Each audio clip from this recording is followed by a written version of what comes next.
Halo, pada pembahasan kali ini kita akan melanjutkan pembahasan mengenai aplikasi fungsi linier dan persamaan linier.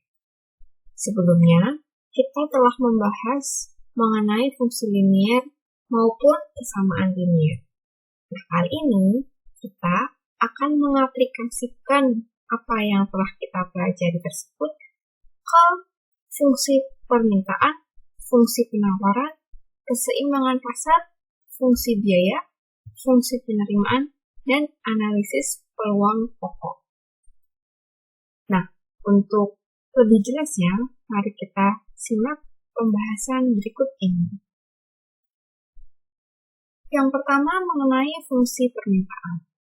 Fungsi permintaan sendiri merupakan fungsi yang menunjukkan hubungan antara jumlah suatu barang yang diminta dengan faktor-faktor yang mempengaruhinya. Secara mudahnya, fungsi yang menunjukkan hubungan antara jumlah barang yang diminta terhadap harga barang tersebut. Barang ini juga bisa berupa suatu jasa. Nah, bentuk umum fungsi permintaan dalam bentuk matematisnya adalah QD sama dengan A dikurangi B dikali PD. Atau bisa juga dalam bentuk PD sama dengan A per D dikurangin 1 per D dikali QD. Atau dengan sifat distributif bisa dibentuk seperti ini. PD sama dengan negatif 1 per B dalam kurung QD dikurangi A. Nah, QD sendiri adalah jumlah barang yang diminta. Sedangkan PD adalah harga barang yang diminta. Untuk A dan B ini merupakan suatu bilangan yang mewakili konstanta dan koefisien variabel PD. Rumus untuk mencari fungsi permintaan sendiri ada seperti ini. Ini mirip dengan mencari persamaan garis lurus dari dua titik yang pernah kita bahas pada video sebelumnya. Di sini ada P1, P2, I1, dan Q2. P1 sendiri merupakan harga di awal dan P2-nya harga di akhir. Jadi harga barang yang diminta pada awalnya dan pada akhirnya. Sedangkan I1, Q2 sendiri merupakan jumlah barang di awal dan jumlah barang di akhir. Nah, apabila fungsi permintaan digambarkan oleh suatu kurvanya berupa garis lurus yang miring ke sebelah kiri. Di sini gradiennya negatif. Mengapa demikian? Karena sesuai dengan hukum permintaan, apabila permintaannya itu naik, apabila misalnya harganya itu turun, harganya menurun ke sini, ke bawah, harganya menurun, biasanya permintaannya itu akan naik. Begitu juga sebaliknya, jika harganya itu makin tinggi, biasanya jumlah barang yang diminta akan semakin berkurang. Nah, di sini ada permasalahan. Misalkan di sebuah restoran cepat saji, harga sebuah hamburger adalah 20.000 dengan jumlah yang diminta 100 buah. Nah, ketika harga itu naik, si hamburger ini naik menjadi 25.000, maka jumlah yang diminta akan turun menjadi 50 buah. Nah, ini sesuai dengan hukum permintaan tadi. Jika harganya naik, maka jumlah permintaannya akan menurun. Sekarang kita diminta untuk menentukan fungsi permintaannya. Nah, dari permasalahan tadi, kita bisa peroleh data-data di mana ada harga awal, burger mula-mula tadi 20.000, kemudian harganya naik menjadi 25.000. Kuantitas atau jumlah burgernya awalnya yang 100 menjadi 50. Nah, informasi ini kita substitusikan ke rumus. Nah, setelah sudah disubstitusikan, kita tinggal sederhanakan aja. Di sini di bagian penyebut kita bisa mengurangkan sehingga dipilih 5.000 sama negatif 50. Kemudian dikalikan silang. Jadi penyebut di sini dikalikan dengan pembilang sebelah kiri. penyebut sebelah kiri dikalikan dengan pembilang di sebelah kanan. Nah, ini selanjutnya dengan sifat distributif bisa dikalikan, diperoleh seperti ini. Kemudian kita sederhanakan dan diperoleh I sama dengan 300 dikurangi 0,01P. Sehingga fungsi permintaannya adalah ID sama dengan 300 dikurangi 0,01 PD. Penambahan indeks D sini untuk membedakan bahwa ini tuh fungsi permintaan. Karena di fungsi penawaran nanti, itu juga mirip bentuknya seperti ini. Jadi diberikan indeks untuk membedakan mana fungsi permintaan, mana fungsi penawaran dengan D di sini. D artinya demand, yang artinya permintaan. Nah, di sini ada fungsi penawaran. Fungsi penawaran menunjukkan hubungan antara harga barang yang ada di pasar dengan jumlah penawaran yang ditawarkan oleh produsen. Nah, sedikit mirip dengan fungsi permintaan tadi.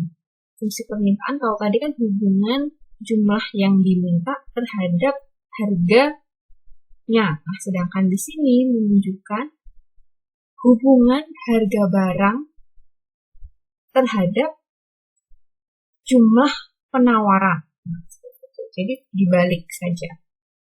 Makanya karena mirip ini, fungsinya pun mirip.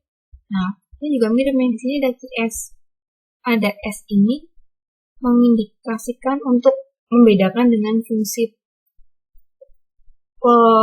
permintaan yang awal. Fungsi penawaran ini dikasih S yang artinya supply. Nah, ini mirip IS sama dengan negatif A ditambah B dikali PS. Atau bisa dibentuk seperti ini, PS sama dengan 1 per B dikali dalam kurung PS ditambah A. PS sendiri juga jumlah barang yang ditawarkan. P-nya sendiri juga harga barang yang ditawarkan. AB-nya juga sama, merupakan suatu bilangan yang mewakili konstanta dan koefisien variabel PS. Rumus fungsi penawarannya pun sama dengan fungsi permintaan yang tadi. Maka nanti di akhir kita harus memberikan indeks yang mana D, yang mana S, yang mana fungsi permintaan, yang mana fungsi penawaran. Nah, kalau digambarkan grafik, ini kebalikan dengan fungsi permintaan yang tadi. Kalau fungsi permintaan tadi kan melenceng ke kiri, nah kalau ini melenceng ke kanan. Sehingga gradiennya positif. Tuh. Artinya apa? Artinya jika barang yang ditawarkan itu semakin banyak, berarti harganya pun juga semakin banyak. Selanjutnya ada keseimbangan pasar. Keseimbangan pasar itu adalah kondisi di mana jumlah produk yang ditawarkan akan sama dengan jumlah produk yang diminta. Begitu juga dengan harganya. Harga yang ditawarkan akan sama dengan harga yang diminta. Secara matematis dapat dituliskan ID sama dengan IS dan PD sama dengan PS. S di sini mewakili dari fungsi permintaan. D di sini mewakili fungsi permintaan dan S ini mewakili fungsi penawaran.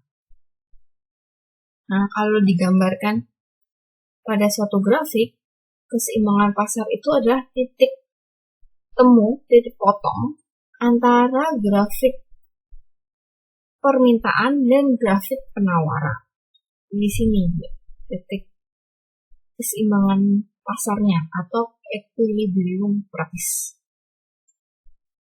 Nah, di sini ada contoh jika diberikan fungsi permintaannya ini dan fungsi penawaran ini, kita akan menentukan harga dan jumlah keseimbangannya. Nah, kita tinggal menyamakan aja nih persamaan TD dan TS ini. Udah, kita tinggal substitusikan nilai persamaannya, kemudian diperoleh P sama dengan 4. Artinya apa P di sini? P di sini artinya harga keseimbangannya adalah 4. 4 di sini kita belum tahu karena di sini tidak dibilang satuannya. Tapi kalau sudah dijelaskan di soal mengenai satuannya, kita bisa deskripsikan lebih lanjut 4 di sini maksudnya seperti apa. Nah, untuk mencari jumlah seimbangnya, kita tinggal mensubstitusikan nilai P sama dengan 4 yang sudah diperoleh sebelumnya ke fungsi TS atau TD. Ini terserah, karena mau disubstitusikan ke sini, maupun ke sini akan diperoleh hasil yang sama.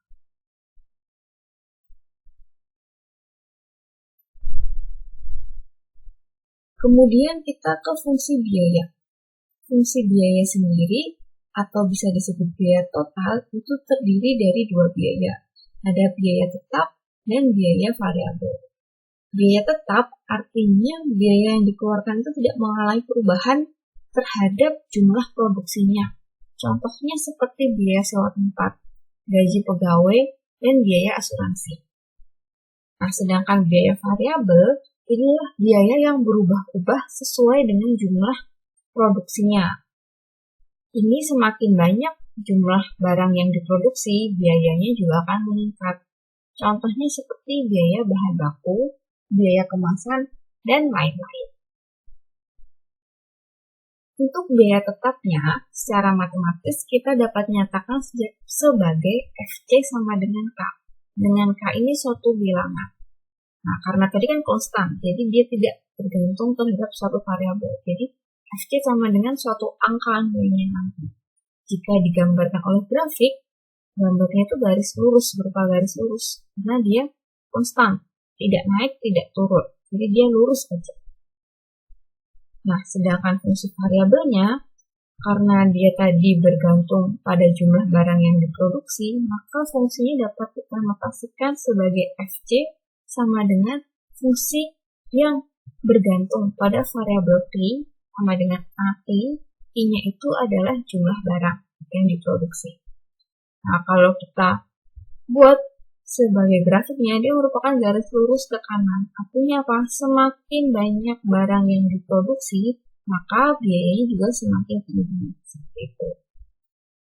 Nah, kalau biaya totalnya, otomatis penjumlahan dari biaya tetap dan biaya variabel jika dinotasikan sama dengan K ditambah A dikali Q, dengan Q adalah jumlah barang yang diproduksi. Nah, kalau dari ketiga biaya fungsi biaya tadi digambarkan seperti ini, yang garis lurus yang konstan ini merupakan fungsi biaya tetap. Yang kuning ini yang dimulai dari 0 ini merupakan fungsi biaya variabel. Sedangkan yang merah ini merupakan biaya total. Nah, ini tuh dimulai dari sini, bukan di sini, karena dia ada biaya konstan. Ada biaya konstan ini yang menyebabkan dia dimulai dari sini. Sedangkan VC tadi kan tidak ada biaya konstannya, makanya dimulai dari 0. Nah, di sini ada permasalahan. Permasalahannya adalah biaya tetap yang dikeluarkan oleh suatu perusahaan sebesar 20.000. Sedangkan biaya variabelnya ditunjukkan oleh fungsi VC sama dengan 100Q. Nah, tunjukkan fungsi dan kurva biaya totalnya. Selanjutnya juga ditanya, berapa biaya total yang dikeluarkan jika perusahaan tersebut memproduksi 500 unit barang. Nah, kita tahu biaya tetapnya kan ada 20.000, berarti kita bisa nyatakan FC sama dengan 20.000. Biaya variabelnya kita ketahui bahwa 100Q. Kita ditanya fungsi totalnya. Fungsi total merupakan penjumlahan dari biaya tetap dan biaya variabel. Sehingga kita langsung saja tuliskan. Di sini mohon maaf, seharusnya sama dengan 20.000 ditambah 100Q. Nah, kalau 500 unit, berarti kita tinggal substitusikan 500 ke variabel Q. Sehingga dapat dihitung biayanya menjadi 70.000. Nah, kita bisa gambarkan grafiknya seperti ini. Fungsi tetapnya di angka 20.000 di sini, lurus. Kemudian VC-nya plus garis yang condong ke kanan, dengan 100Q. Di sini ada grafik fungsi biaya totalnya, yaitu 2000 ditambah 100Q. Bisa dilihat ketika Q-nya 500 unit, maka biaya totalnya adalah 70.000.